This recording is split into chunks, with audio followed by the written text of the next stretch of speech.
И это мне показалось чрезвычайно важной биологической такой ссылкой, которую я здесь в книге и привожу.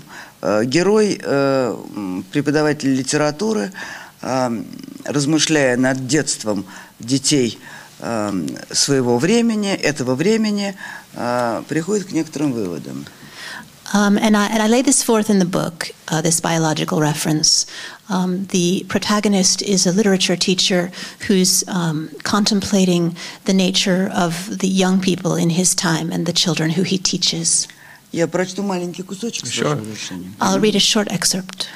Несмышленые малыши, человеческие личинки, они потребляют всякую пищу, какую ни кинь, сосут, жуют, глотают все подряд впечатления, а потом окукливаются, и внутри куколки все складывается в нужном порядке, выстраивается необходимым образом, рефлексы отрабатываются, навыки воспитаны, первичное представление о мире усвоено, но сколько куколок погибает, не достигнув последней фазы, так и не треснув по шву, не выпустив из себя бабочку. Анима, душенька, цветная, летающая, короткоживущая и прекрасная, а какое множество так и остается личинками, живет до самой смерти, не догадываясь, что взрослость так и не пришла. Это маленький кусочек, Энди прочтет немножко побольше. That was a short section, and now Andy will read a longer section, which begins at the same place. The Moscow children were more diverse, better developed, studied much better, but in some respects were weaker than village children their own age. Developmental psychology provided no explanation. He started reading academic books. It was all very interesting, but just a bit too scholarly. The author's explanations and interpretations struck Victor as often speculative and inconclusive. He did not find what he was looking for there, but Tolstoy provided important insights, calling this tormented period, quote, the desert of boyhood. That was closer than anything else to what he observed in his disoriented and disheveled pupils. A time came when they seemed to lose everything they had previously acquired, and at a later moment life seemed to begin all over again. It looked, though, as if not all of them left the desert behind. A significant number remained stuck there forever. Misha Kolesnik became almost the only person he could talk to at that time. A childhood friend he had played with in the courtyard, a soldier wounded in the war, a biologist, and audacious homespun philosopher. He hurried Victor along in his arguments, interjecting curious remarks which were not instantly comprehensible, constantly drawing analogies with biology. Victor did not understand these at first, but gradually came to recognize the universality of knowledge towards which the limping Kolesnik was leading him.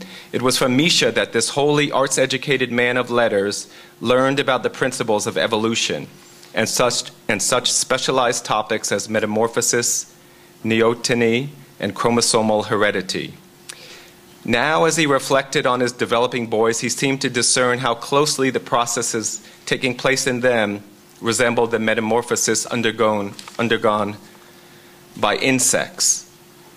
The unsophisticated larvae consume any food that comes their way. They suck, chew, and swallow anything, every impression they encounter, and then inside the cocoon everything grows as it should and acquires the necessary structures.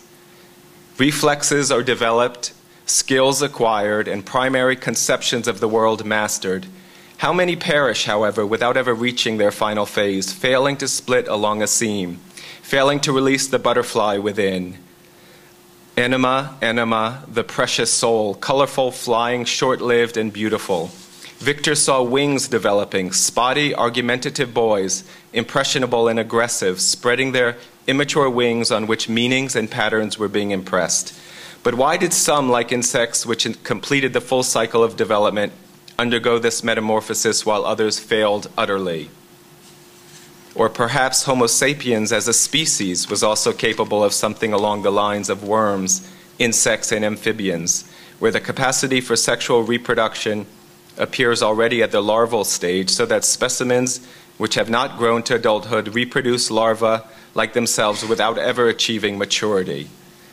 Well, of course that is only a metaphor. I understand that physiologically these underdeveloped humans of mine are physiologically entirely adult, an imago, so to speak. He excused himself to Kolesnik. But Kolesnik had already got the idea and needed no commentary.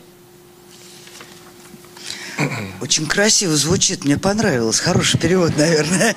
It sounded very nice. I liked it. It must be a good translation.